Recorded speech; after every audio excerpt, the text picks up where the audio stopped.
سورة التوبة آية كمين كنتو. أعوذ بالله من الشيطان الرجيم. أفمن أسس بنيانه على تقوى من الله ورضوان خير أم من أسس بنيانه على شفا جرف هار فانهار به في نار جهنم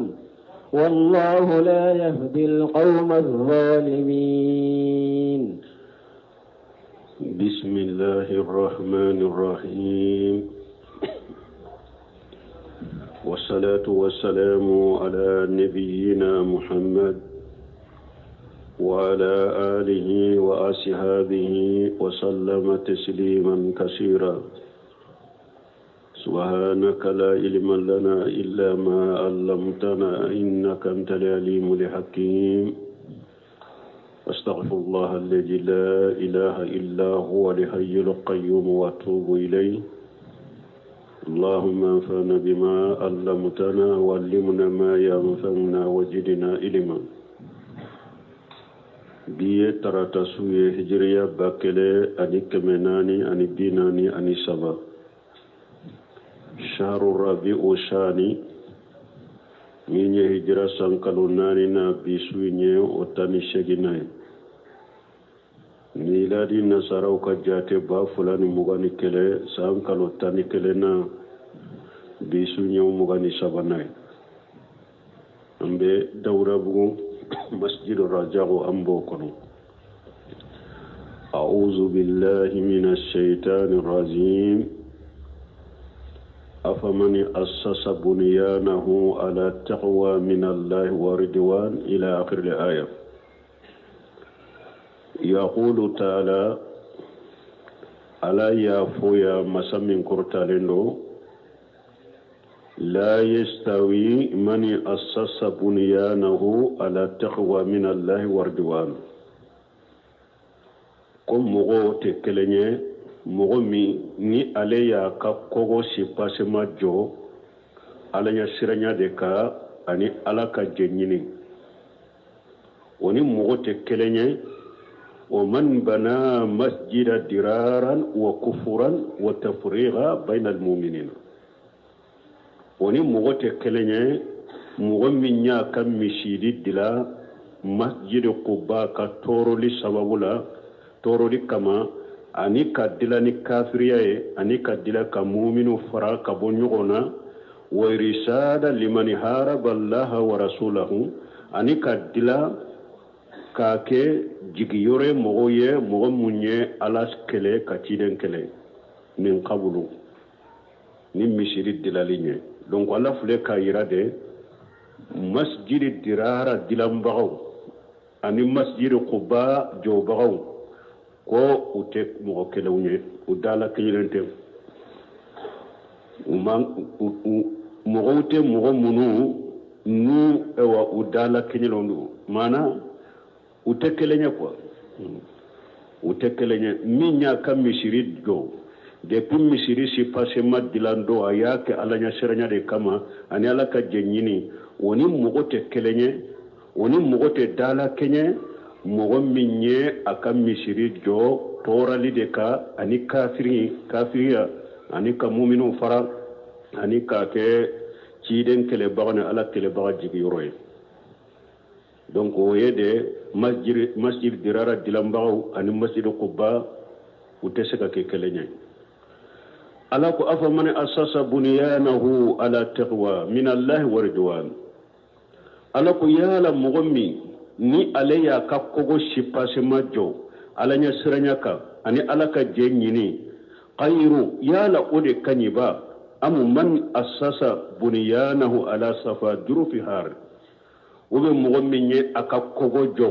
tintin bimba fe kabbi fani hara bihi fi nari jahannama atara binai jahannaba kono yala nunu fulana juman kani masjid quba dilambagaw de kani mo munu ye masjid dirara dila ulu ya dila jahannaba tinti de ka abe komi ni ka kogo jo tinti ka tinti me ajukorola senendo atora doni akabbi eyi ka kogo jo aka binaniye masjidi dirara kat dilambago kera wode ka fenjo tintin ka tintin min ba fe ka biatara biunu ye jahannaba kono wallahu la yahdi alqawma adh-dhalimin mogom munu nye tonyali kelaye ala te tonyali kela kanda donc masjidi dirara dilambagaw tonyali kela wudero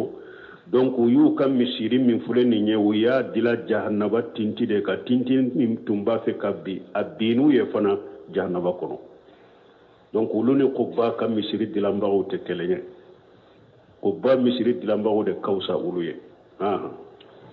لا يزال بنيانهم الذي بنوا ريبة في قلوبهم إلا أن تقطع قلوبهم والله عليم حكيم لا يزال بنيانهم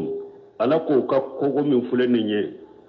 وكسو من فلنية نو يا دلا وكسو إن دلا لمولي الذي بنوه ويكسو من دلا ريبة في قلوبهم akashikana ka munafaqiyate bo uka duskun kono abada illa anta qatta qulubuhum fokati duskun tige doni ke bawuye ko damado fola mana munu nye masjidi dirara dila li kera sababu ye ka munafaqiyat do bilu duskun kono munafaqiyat mun te bo duskun kono fokata wati min mu'minu yufa ube fo kata wakati min nu yere sara ube kata fo wakati min nu dusukun tigera kabo junubu na katubi kata alama tanke no make masjidi dirara koni kamuna fagabu dusukun kono de fo nu u fagara u dusukun tigera ni fagali ni mo yu faga ube nu dusukun ni atigera ni ala kasa fagali sero ma usara ube nu dusukun tigera kabo junubu na katubi tanke ni ote nimmi sidi ka dilali munafiqiya be nunun dusukun kono re kata ate bo fo katu dusukun tige wallahu alim ala yadoni masade ay bi amali khalqihi ala ba kadam feunka baraw bedo hakim ala yakodo masade kiri masade do fi mujajatihim anha min khair wa sharri ala yakiri masade na ba ka jon shara uka bara wula min ye hera de kanisara hera la min ye juguma de kanisara juguma la إن الله اشترى من المؤمنين أنفسهم وأموالهم بأن لهم الجنة يقاتلون في سبيل الله فيقتلون ويقتلون وعدا عليه حقا في التوراة والإنجيل والقرآن ومن أوفى بعهده من الله فاستبشروا ببيعكم الذي بايعتم به وذلك هو الفوز العظيم الله بانك باريا ko ale ala ye mu'minun ni anu kanna folo ko aya wasa ubolo ka falen kuma arjanna ni mu'minin ni yin nindo ala ka dina dafe i kanna folo do jihadula ala be kanna folo ni yere ni sara jihadula ala ba faliye arjanna de ala ko inna allah astara minal mu'minina anfusahum wa amwalahum ala ya mu'minu wuyeren ni anu kanna folo ala ya asa ubolo bi anna lahumul jannata ni ala ya sa ubolo songo ye jumaye ni unni minana ukanna folo minana kado dina la afalenye munye arjanna ko arjanna buye ala yunnu sa ubolo ukanna folo sa ubolo nun tora jahadula ukanna folo tora jahadula ala ba falewuma arjanna de yuqatiluna fi sabilillah ni mu'minu ube keleke ala kasirala hadama de ni be keleke wakati be ni ala be jahadu ko fo qur'ana kuna ba fo fi sabilillah parce que kele kun ka tajiya kono jiya kele bete ala kasirai wodi ato cide nyire nyinin kara ko cedo الرجل يقاتل سجاءة ورجل يقاتل حمية ورجل يقاتل رياء أي ذلك في سبيل الله dondolo ko cidema ko ceedo be ale be kele kede ko akafari ce farinya de babila kele la aka ce farinya abe kele ko de kama mogo do be ale be kele ke ale ka kele kunye de la fasali mbinka mogo do la fasa mbinka kabila la fasa mbinka jamana la fasa ale kele koni be ke la fasali de kama mogo do fana be ale be kele ke kayere de jira karasa ce fari de karasa be se kele la ale fana kele kunyo de nunu sabala jombe ala kasirala ye ci de nyin kan na ci den ko man qatala litakuna kalimatullahi hiya al-ulya fa huwa fi sabilillah ci de nyin ni sabay mbetoye akoni mo mi nya keleke pour ala ka dina be samfela soro ni mo mi kan ngania kera ninde ka kelela ci den ko no sara o de be ala kasirala donc ni be keleke ala de keleke ala ka dina de keleke ala ka dina de ka dina be samfela soro ni sara ola isara ala kasirala ore to ala ko yuqatiluna fi sabilillah ube keleke ala kasirala fayaqtuluna ulube kafiru faga o yuqtaluna kafiru be ulu fara faga ulube kafiru faga waqtu dola kafiru be ulu faga waqtu dola ulu fana be kafiru faga parce que kele yode al harabu sijanu abu sufyan yode fo ako kele be komi ni ka jurufule ni ba ke ka do kolon kono ka jibo waqtu dola ani jibe bo waqtu dola ni jite bo awa ko kele yode waqtu dola kele be dia ulu kafiru la waqtu dola abe dia mu'minu la ode atola ko ube ewa ulu be kafiru faga kafiru be ulu fana faga wada alayhi haqqa ni lahidu de cinya lahidu de ni ala ya birayireka ka fu mu'mini ni ndo jihadu dafe i kan nafulu do jihadu dafe ala bi ni kan nafulu faliyar jannade ni lahidu mi fule ni ala ya tayireka ni lahidu ya cinya de awa ni lahidu fi tawrat ni lahidu sebelen be tawreta min jigna musa ka wal injil ni lahidu sebelen be injila min jigna isa ka wal qur'an ni lahidu sebelen be qur'ana min jigna tidenga sallallahu alaihi wasallam tafsir kalaw kun ni lahidu alay ni lahidu gelayade lahidu mbora jonfe ala don kera lahidu shere bagay kanana kadi cide ma jibrila lahidu fora jonye ala ka cide min kausa hadama dembe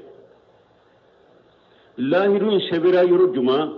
kitabu bele basaba gafe saba lahidu sebelembe tawreta la ni lahidu sebelebe injila la ni lahidu sebelembe qur'ana la lahidu bora ala defe lahidu shere baga dira min mako kana na jibrila lahidu foran min ye muhammadu sallallahu alaihi wasallam lahidu sebira kitabu mununa tawreta injila qur'an ni nye lahidu bere bayde amina yoro ana serere kala ana dira minna ana sabira yoro mununa abe yoro ba wodi atola ko man awfa bi ahadihi min allah mugo juman be se ka kallahiru dafa komi ala lahiru dafa baga juman be ka ala bo ote ewa ala de ni lahiru ta wodi atola ko fastabshiru bi bayyikum alladhi bayantum bihi ewa mu'minun ayen ni sonjana ka sanni fere ani ala ye sanni fere min ken ninye ani ala ye lahiru min tan ninye ayen ni sonjana ye ni mogo ya ni ndo jihadula yi kan na folo de jihadula ni lahiru sabatilem biye ayen ni sonjana ye ayen sanni fere min ke ani ala chen ninye mu'minu ayen ni sonjana ye jalikan huwa al-fawzul azim ninde sara min kabbo kosobe فليستبصر من قام بمقتضى هذا العقد مغوكا نيسونجا نالله دو من فلك شريته ني مغو ني جورا ني الله دو يكا نيسونجا ووفى بهذا العهد ni mogo ye ni lahidu dafa e ka nisondiya bil fawjil azim nisondiya ni saray sara min kabbo wa na'imil muqim e ka nisondiya ni nema min beto bada atewuli min yar janna nema anana buari muslimu kono ciiden ko watakaffala Allahu lahum watakaffala Allahu liman kharaja fi sabilihi ko alla yel garantita kallahiru tam mogo ni e bora kata kelela ala kasirala la yukhrijuhu illa jihadu fi sabilihi foy mi boy ka sokono fo jihadu ala kasirala wa tasdiqu li kalimatihi anini dalembe ala ka kuma ina qur'ana ala yillahidu minta بأن يدخله لجنة أو يرجعه إلى منزله الذي خرج منه نائل من نال من أجر أو غنيمة جهدوا كلا نبورا كتا جارو على كسر الله يبوري كسوكنو فوي ميبو نجهد على كسر الله ندالم بي على ككمنا أي الله من تجهدوا كلا شيدين كو جهدوا كلا شيت بونين نياكا فوكو فلا دولا كلا ala yo garanti ta yabo kiye imma inasa jahadu yoro inna anido arjanna kono imma ni kisra ina kisina sage kanika demba ya kono ewa ini baraji bena ini khanima bena ni lahidu talimbe jaru kera ite perdi isara jahadu yoro lawo ala ya arjanna garanti ta yebe do arjanna ide sera kafiru mar isa geraw ini jahadu baraji sagira ini khanima be sagi ترديت جهدوا كلاي على كسرنا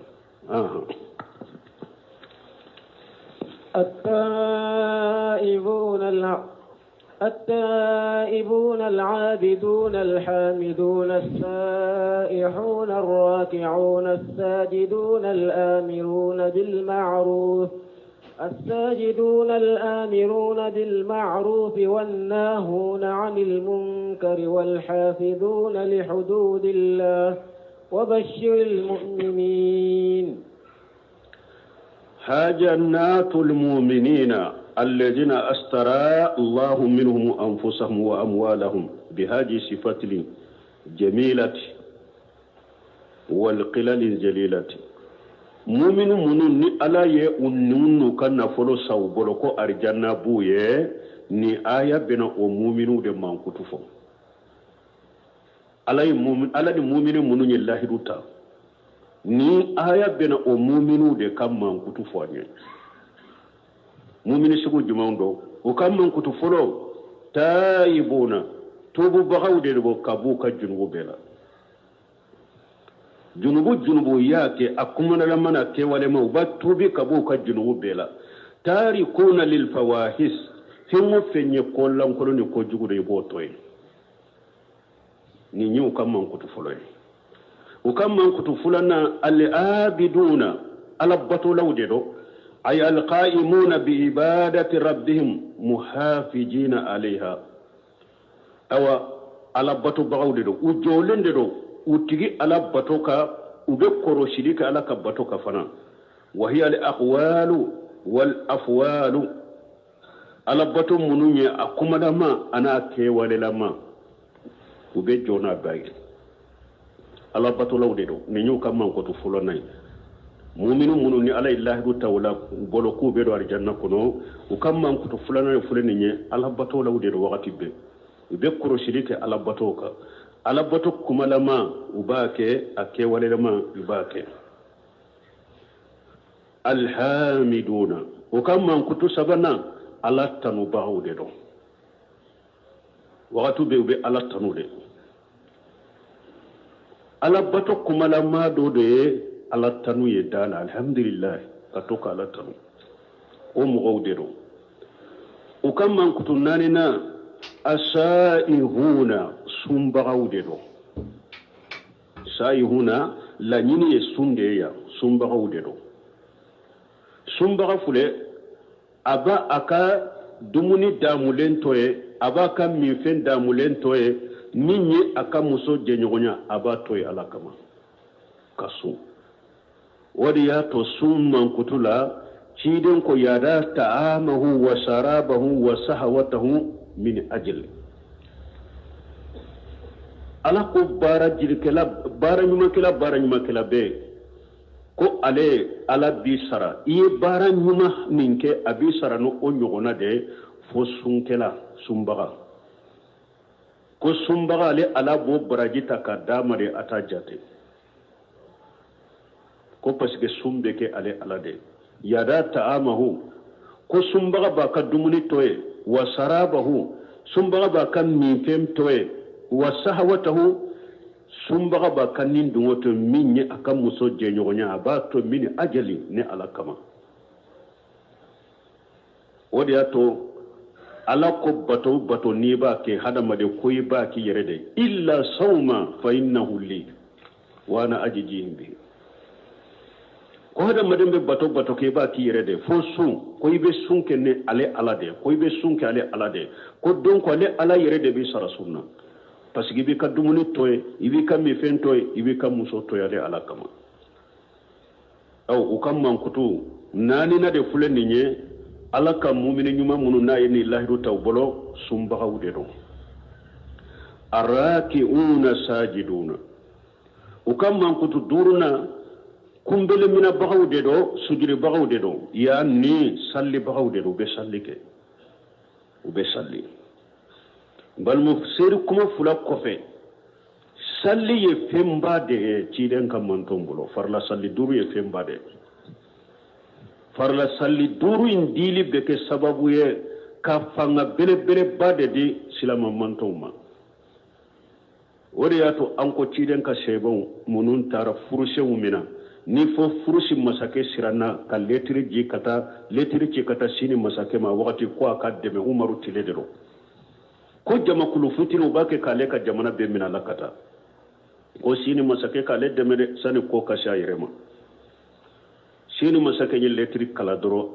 a jatigira min ni letri tara ana lankulo nyara ako furusi masake urusutum ale ba fo cogodi ko jama kulu fitini bake kale ka jamana mina ale lakata doni furusi umbe marala akacha sa inkeme samba ba keme nani sisa aka samba nani ulube marala samba nana kachanoe cogodi jama kulu fitini be wule kale ka jamana minala nin jama kutu fitini umam kutu fonye minni letri tara ko masake ninyi nyini kam min namba foke bo ko ube mu fo awye aku ba fo nyede ko anka ala kelempe bato wanka no foy faralaka ubambali ko ubanya mara ko anka ala kelempe bato ubambali ko anka no foy faralaka ubanya mara ko anka sinjutugo anka nyeremina ubole fo anye bo ako nu yenni fo awye yemmi nyina ufe ayake ube fe wore nyina ufe wa ako ay ni ko ni yemmi nyini fe dro iyo okuye dro ya bana ube takito bo ako bato chogo du mambu bolo ako farda salli duru bu bolo ubo salli na wakati sera ube fara nyugon ka kake arande ka kelente menunye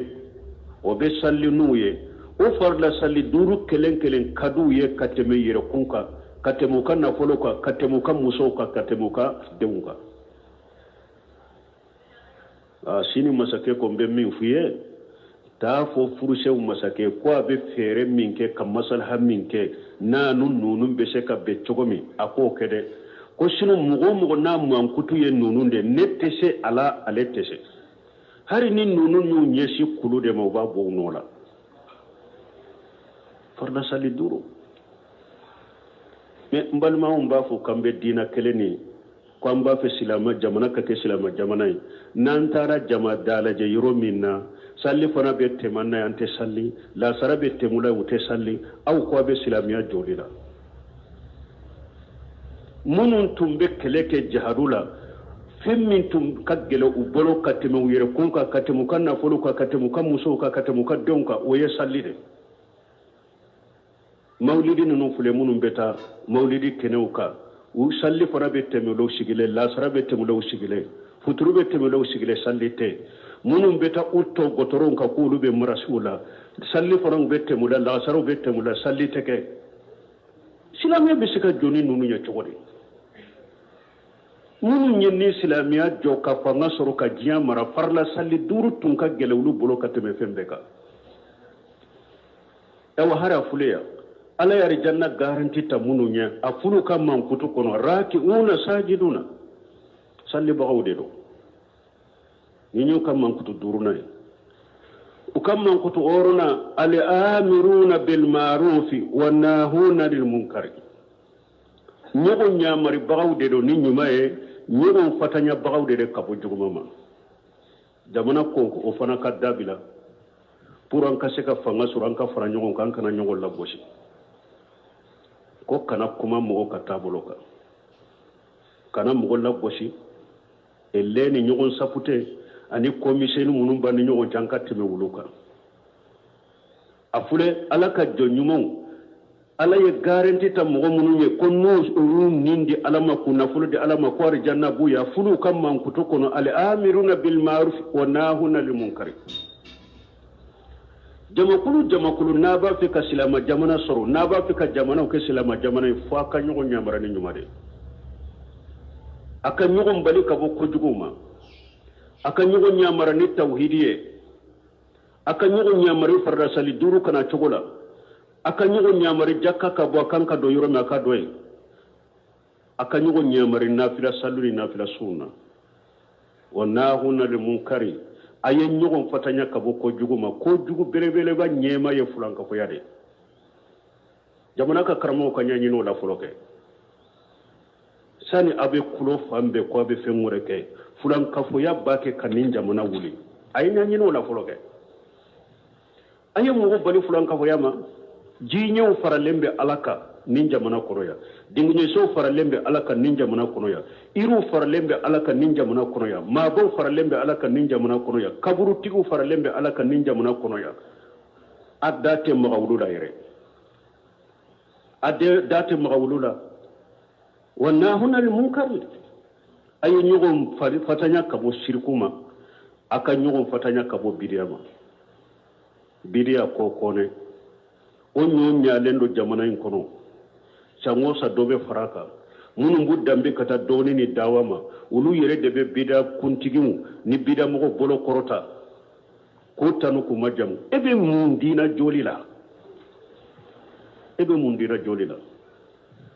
salafu saliw ni sɛbɛw siranna min ye fulankafoya kɔfɛ siranna min ye dina kɔnɔ ka tɛmɛ bɛɛ kan o ye bidiya dɛ ciden ko wa sarral umur muhaddasatuha ciden yɛrɛ ko fulankafoya kɔfɛ ko min ka jugu ni diɲɛ ko jugu bɛɛ a ko ye ko kuraw de dina kɔrɔ o ye ciden yɛrɛ ka kutuba da ka minbari ka wagati bɛɛ wa sarral umur muhaddasatuha wa kullu muhaddasatu bid'a wa kullu bid'atu dalala wa kullu dalalatu fi nar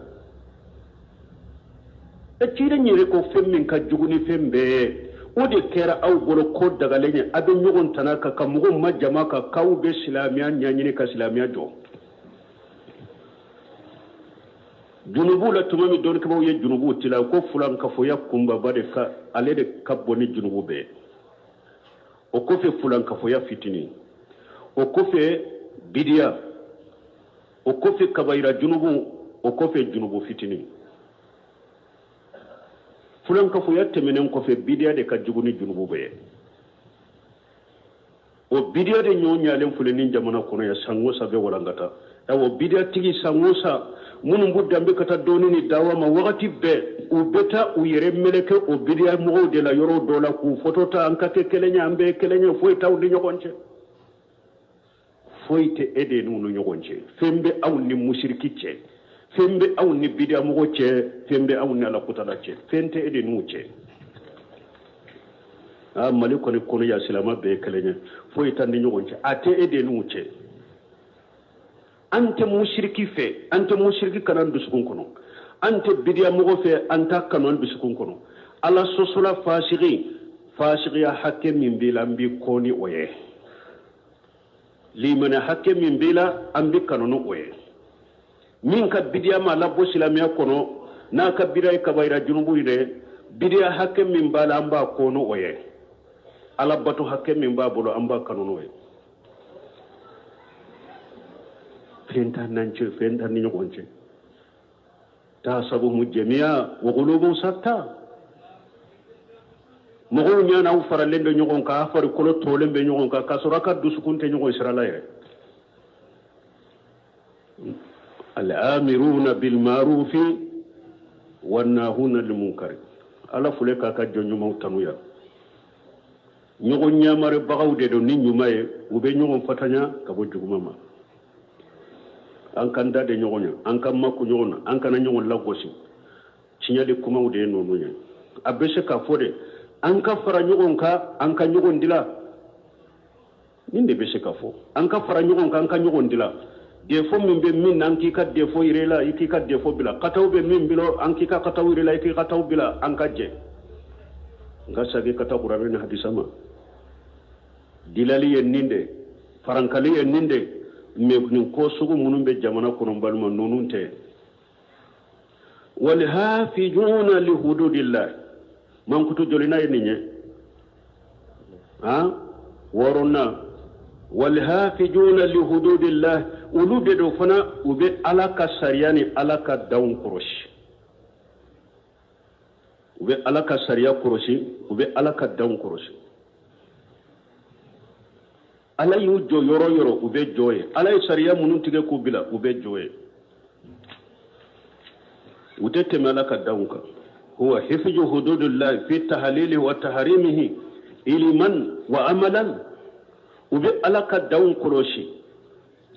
علي من لا كحلالاي وبو كحلالاي علي من كحراموي وبو كحراموي كما كلامدو بارك لامدو فقاموا بإبادة الحق والنصح للخلق الله أكبر إيه نينجويه نينجو يوم منونيه نونون جوراني ala min ye tiɲɛ ye u jɔra ni ala bato ye k'u kɔnɔndiya danfɛnw fana ye mumini ɲuman mankutu filɛ dɛ mumini min ni a bɛ se ka nɔ bɔ silamɛ min bɛ se ka nɔ bɔ silamɛ min bɛ se ka jihadu kɛ silamɛ min bɛ se ka jamana kɛ silama jamana ye a ka mankutu filɛ mankutu wɔɔrɔ minnu ye ala bato minnu ye kɔnɔndiya kɛ ka taa ala ka danfɛnw ma o de y'ale amiru bil ma'ruf وناهنا للمنكر وبشر المؤمنين آية لبالا قوتشيدما ايوا مؤمنين نسونجا لأن الإيمان يشمل حاجة كله باسكو ليمانيا منو فلك فول ليمانيا بين نمبيدتا نوكو مؤمن ليمانيا بين نمبيدتا نينجوكو وروي ليمانيا با بيتا وسعادة كل سعادة لمن انتصف به awa kunna dia bebe mogode mogomi man kuturani ni jogo we dia kunna dia bebe mogode ye mogomi num man kutu woro min fuleni ne nyu sabatira mogobina ala kan nunu sabati silamawla ha kabu wolon fula atayibun توبوا بغوا العابدون فلنا الحامدون سبنا السائحون ناننا الراكعون الساجدون ولوبك كلند دورو الآمرون بالمعروف والناهون عن المنكر ورو والحافظون لحدود الله ولون فلا جوغو ولون فلا ala ko nini jogo woron fula sabatira mo minna ko eye mu'mini de ko ciden ki ni sonja ko arjanna biye awa jiya kunna jabbe biye lagara kunna jabbe biye me ibe mankutu ni mankutu wolon fula de a jamana ka silamo ku yere nyanyini u yere nyini ni mankutu wolon fula lake munum be wolele kan ka ke kelenye silamo ka ke kelenye an ka fanga soro an ka kafiru kele ni mankutu wolon fula bewa o ba ke kam mo wole kata ni mankutu wolon fula mawa utake ko kewo ni ba fe kan nobo ka se kafirima ibe ni mankutu wolon fula de dafa kafiru yere be silama nyuma do kafiru yere bado tanke silama fule la hala minna ku to o la halala utese ulula pew o de ato sero mo munu ni silama nyuma kafiru bodo kafiru be silama nyuma de kede ahli sunna wal jamaa ala manhaji salafu salih ni ahli sunna wal jamaate jinya kafir ni jinya munafiqi ayo ye ube silama groupe juman kele uba be financier de ku deme yere de groupe be bidia de ka groupe be politique de ka ubi financier de ki encourager de ki deme re ma côté bolo parce que be dina cinya de la kafiru be be dina cinya de la kafiru yere ya hafo ka dantiga ka ko dina nyuma Muhammadu dina nyuma dawatu islahiyya ko dawa min be se ka ko dila ka jamana ke silama jabane ko ye dawatu Muhammadu ibn Abdul Wahhab dawatu salafiyya kafiru yoro yo fo ko de ye silamiya nyuma as-salafiyya al-islamu sahih huwa salafiyya ko silamiya sahle nyerede ko de ye salafiyya a to bebe dina cinya de la alaka silamu sage kata salafu salihu kata buluma wadi yato imamuna maliki ko la yasluha li akhir hadhihi al-umma illa ma aslaha bi awwaluha akonni manto kun folo ku ye dina dilani tauhidi minye ani sunna minye konni manto laba madina dilani ode ko utese kan dina dila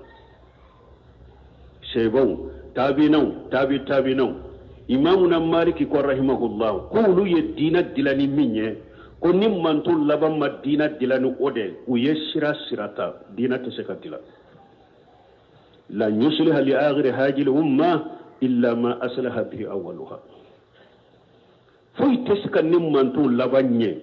fo minyu folo nyede akonu laba modeke utesekanye munye folo nye al-Qur'an wa sunna ala manhaji salafu salih manton folo ninde yunye ninde yato ye jiamara ninde yato ye fangasoro ninde yato kafri jiya kafri besira nunye nim manton laba masagi kata nin qur'ana dema kasagi kata sunnama ala manhaji salafu salih u besira sirata te foi surala ni doya mate ما كان للنبي والذين آمنوا أن يستغفروا للمشركين ولو كانوا أولي قربى من بعد ما تبين لهم أنهم أصحاب الجحيم. عن الشهيد بن المسيب أن أبيه قال لما حضرت أبا طالب الوفاة دخل عليه النبي صلى الله عليه وسلم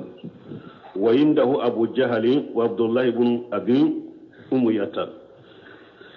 ni aya jigi sababu ciden kabinanke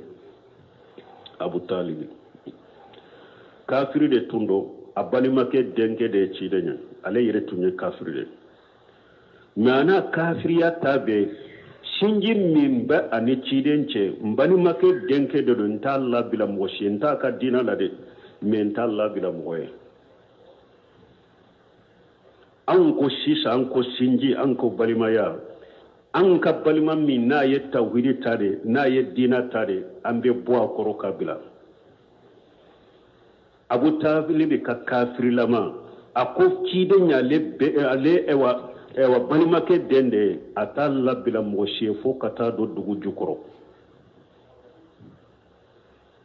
a joro kafana bo tuma mi de ni Abu Talibi abanana saya abafe kafatu saya sikara bafe kamina ciden na nafe aya sura Abu Jahli ba koro ani Abdullah ibn Umayyah wode ya to sigi nyogon jugu hada madenki re koro sama fana mani de hari ni eyere koybe sirata abe fere ke ki boala chogo bi boala je nyogon jugu sigi nyogon jugu foy man jugu no fana num mugo jugu fula tumbe Abu Talib koro ciden nanama fagala ciden ko ayi ammi qul la ilaha illa Allah kalimatan uhajju laka biha inda Allah akon binanke umfani chini akon la ilaha illa Allah kuma yisato fule la ilaha illa Allah kuma afoy dala dro afoy dala na delila soronoye ka huja soronoye yomali qiyama do nintigi ala deliya ni do arjanna kuno na funtigi ala awa ne ewa fa be tumbe fani cimbe abe sa wakati mi aye la ila la fode na huja soroni ninye ka ala deliye donc yibe do arjanna chokome abu talib ya kanu kafo pour akana fo abu jahali kwama abdullah ibn abi umayyatan ya aba talib atarghabu am millati abdul muntalab abdul muntalab yumo kede min sara kafiyaka uko aba talib ça fait iba fe kabba abdul muntalab ka dinana wa wallahi mbalimon mogo ni ka kabila bi nege ko fa koro dinan anan kallada anyona de fulen nyeri o de kera sababu ye ka bi talibi sa kafiriyala ala tanyi ni ka ciren tanyi ni de ini kabila ni sinji min be wala ana be wala ini kabila ni sinji min te be wala ikelende be do ka kaburu kono kabila site farikai ikelem to de be do ka kaburu kono kabila site farikai ufule ka Abu Talib ufule ka amakosa ko eba fe ka bo Abdul Muntalib ka dina lawa ni cide nya fo ewa Abu Talib ma ya ami ayimmi mfanu chini la ilaha illa fo na huja suruni ni nyana dalike uru fana fula be sagu ka kumala iba fe ka ba Abdul Muntalib dina lawa ni cide nya tafo ufana basagi utaka alaba faqala Abu Talib ko ana ala millati Abdul Muntalib akunne be ala Abdul Muntalib dina de ka asaruka asaro de ka na chogo do la konta fo nebe Abdul Muntalib ka dina de ka la ilaha illa fo asaruka faqala an-nabi sallallahu alaihi wasallam har biccide Abu Talib ye joli min ke cide nya te saka nyina ko har bicciden kwama la astaghfiranna laka ma lam unha anka awa akoy koni sara kafiriyaka min ni koni wakati be koni ni koni be continue de be ala ya fa deliyede ala kayya fi mare fonni ala yimbale o fana la de ne koni tawle be ala deliyede fonni ala yimbale ala de donc ala fule ko balile na tini aya ko ma kana lin nabi والذين آمنوا أن يستغفروا للمشركين كذا آية لبا أيوة أجينا ني أبي طالب كلين دكا كباريالا تشيدن كو إنك ألا كو تشيدن إنك لا تهدي من أحببت ولكن الله يهدي من يشاء أكو تشيدن ما أكو كسكا مغو كاندا كو مين كديره ني الله دبي مغو كاندا مين كانداري كدينيه parce que tire nya kanu togo bela Aba Talib ka kanda akasa silamiyaka me ashetola parce que kanda yi togo ya fulade hidayatu tawfiq be wa hidayatu risad hidayatu tawfiq ya munye ka kanda noni ka do mugo duskun kono ka be sababu ma ka kanda o te cide ngolo te danfensi bolo ye ala de tay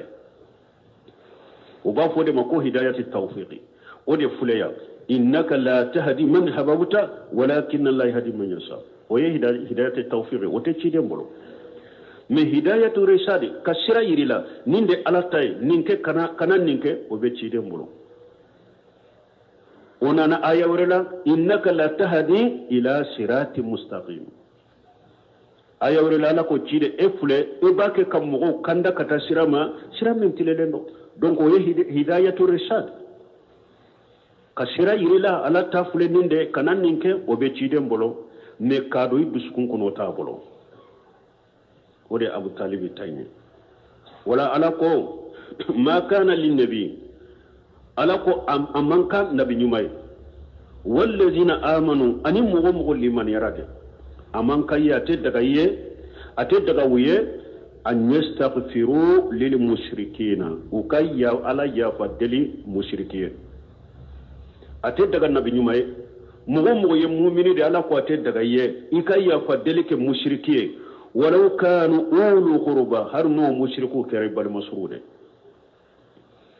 har no mushriku kare bar masrude min bari ma tabayyana lahum annahum ashabul jahim abangalen ko fe awye ko aka balima suru ye jahima dunke wude jahannaba dunke wude do o bangalen ko fe awye ate daga awya ka ya fadele kuye o be bangawiye wakati juma ne ka balima suru sara kafiriya ka ni ka balima suru sara fulan ka fo yakumba baka ko be ala de bolo la harade ne dankaniya ba am bolo mo sara kafiriya ka ala ko be do jahannabare mo sara mushrikiya ka ala ko be do jahannabare donc ko kana do kay danka ka asara kafiriya ka ika balima suru dankaniya be bolo kafiriya kumba ba saro de ka dankaniya be bolo mushrikiya kumba ba saro de ka ala ko kana ya fadele ka ire ate ewa kasanke sallite kaka mogote tas do aka dawla adonne kaburu konante do ka do kai asara fini munu na dro amba na ka finuta harante ta bila sirama kaburu so ulare ambeta dinga nyini yoro do la dro kata su doye pour mo ka kisi akasa toroma do ute kai وما كان استغفار إبراهيم لأبيه إلا عن موعدة وعدها إياه فلما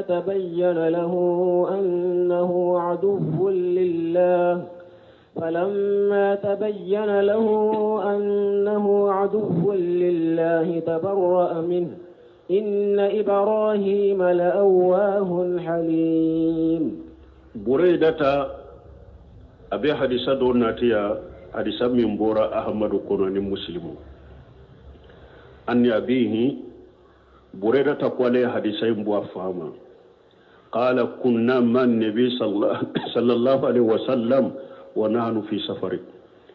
ko ulu tun faralen tun be ciren ka tama dola fanajala bina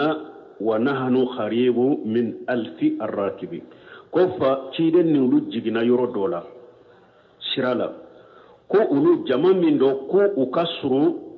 ewa minye mogo bakele ukasuroma rakibi mogo bakele nyono ulu kasuroma ukajama فصلى ركعتين ثم أقبل علينا بوجهه تيدنا أركم فلا صلي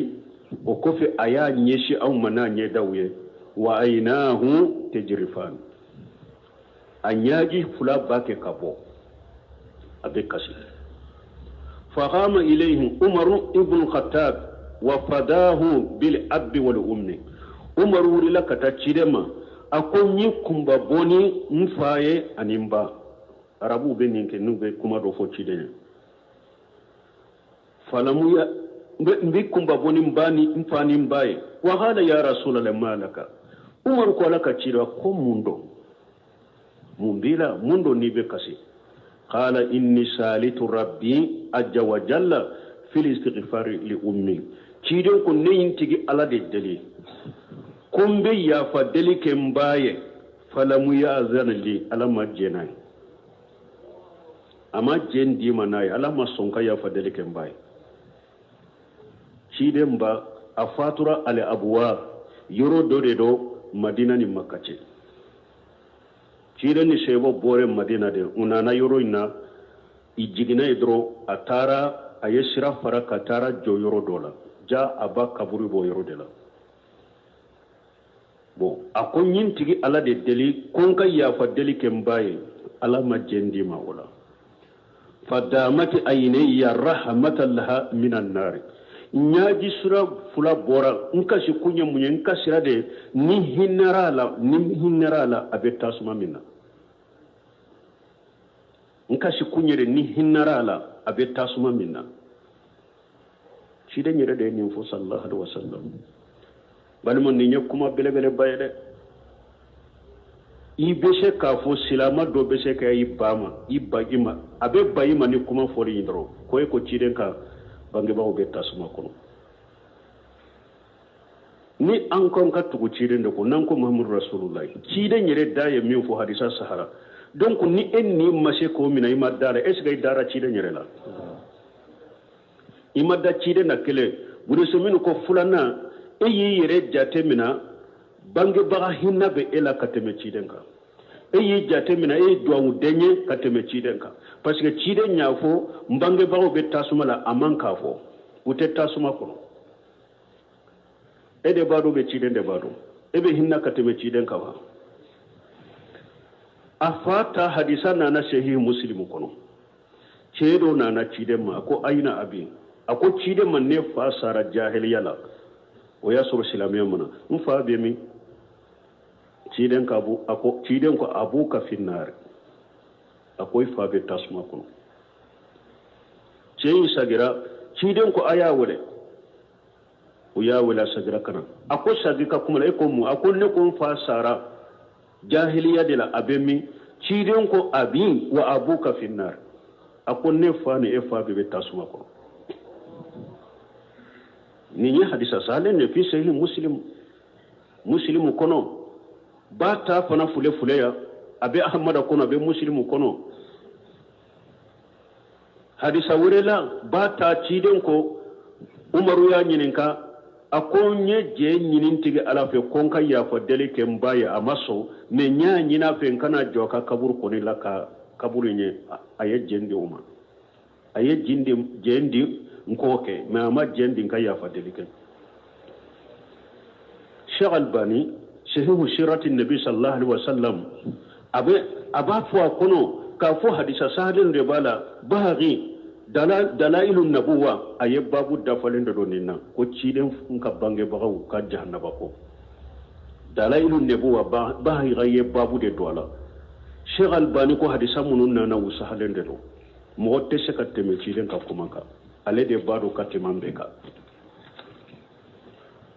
do ba fo ko ewa ala ya fo aya kono ko alema ciden ci makan kaw ma ciden ye bo ala fana ko qur'ana ko ma kunna mu'addibina hatta nab'asa rasula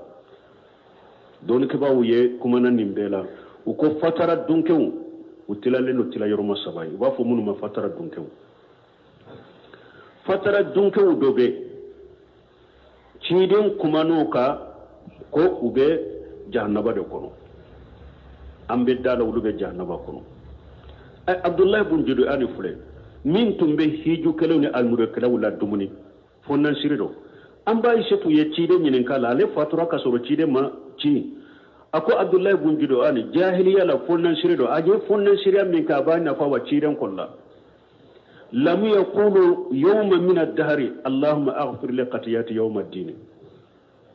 ako be jahannaba do kono ayen nyuma ya min kate foy nyama parce que hari donkele amadda Allah garala amadda asara madara Allah garala be jahannaba re kono Abdullah ibn Judani o fatura cidenye afulana amru bulluhi al-qajaji cide ka to tile noro sallila ako ade ye jahannaba ye aye amru bulluhi ye jahannaba kono an gudum be fufa no fe ko mo folo ni nye bori bato nati makka jamana ka makka ko ale de do o fatura ka so cide mawlo cide maciwo me cide ma fa ba jahannaba kono wa ani ewa afata hadisa nanala ani abata fuleya hadisa nanala donc ko cide nyire sere yake ko munum be jahannaba kono fatara dunke munum fora ulu shemboro ulu la ni cide ka kere yali ulu be jahannaba kono fatara dunka do be asabatira ko ulu be arjanna kono komi jeydi bune amri nunu alaye mugodira tumbe makka kato jahiliyala jahilu be mula fulanka fo yaminna akon ninte dinay ibe e dolomi minna masoma ube jifa sogo min jumina amasoma kon ni site dinay dina ko ni ala kilimtu de kabato ni site dinay awulila kata yahudiya wufe pour ku nyinin kaw kabato tura pour be dina suray ayusuru la halamina akon ninte dinay atara nasara wufe ayum nyinin kaw kadina lo ya chogofo akon ninte dinay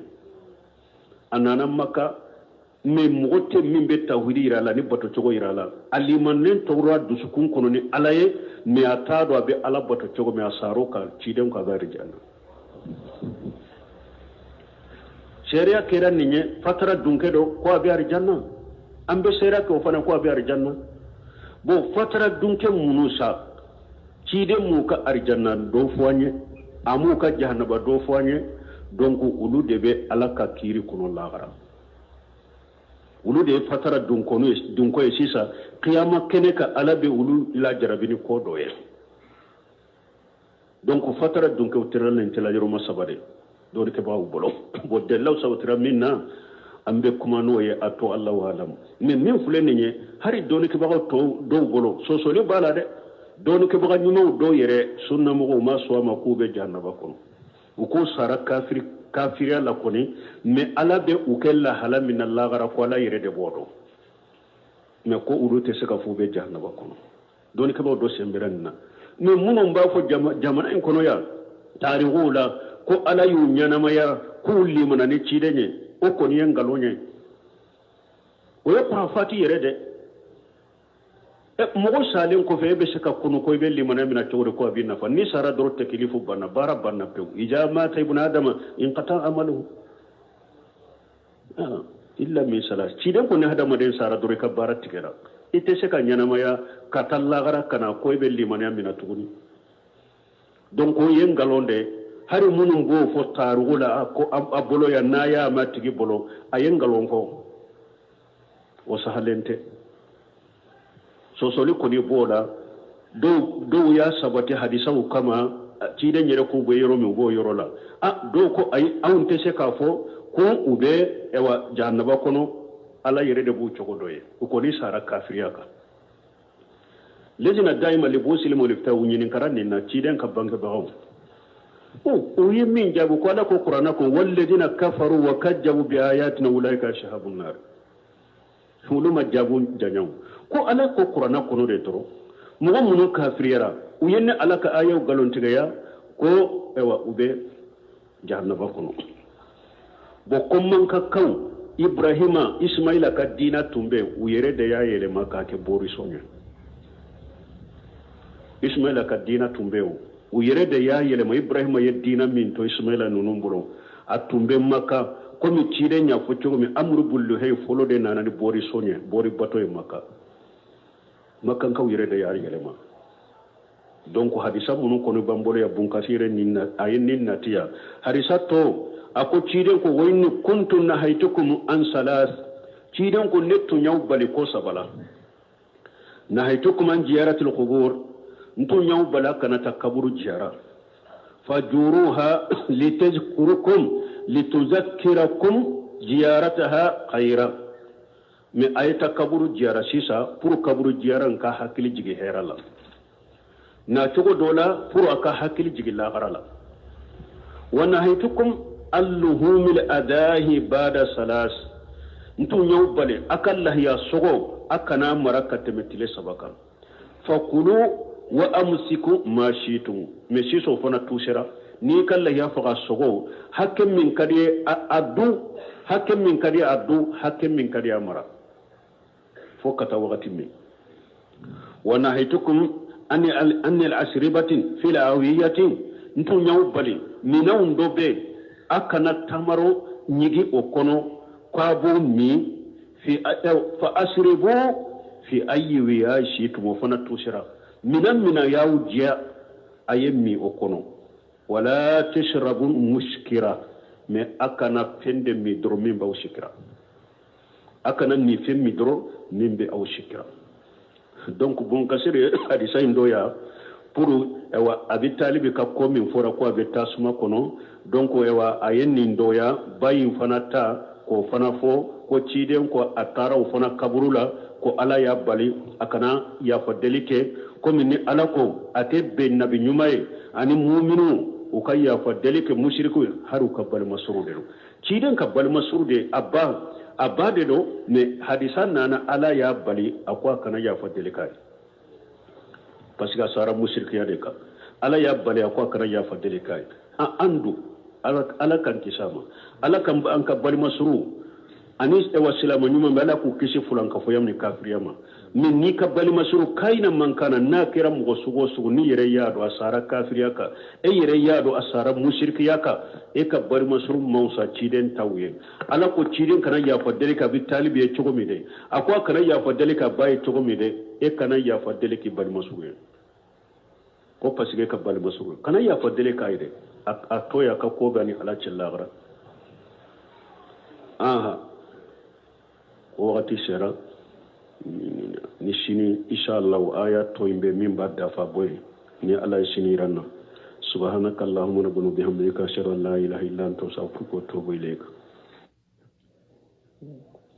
سورة التوبة آية كمن كنتو. أعوذ بالله من الشيطان الرجيم. أفمن أسس بنيانه على تقوى من الله ورضوان خير أم من أسس بنيانه على شفا جرف هار فانهار به في نار جهنم والله لا يهدي القوم الظالمين. بسم الله الرحمن الرحيم.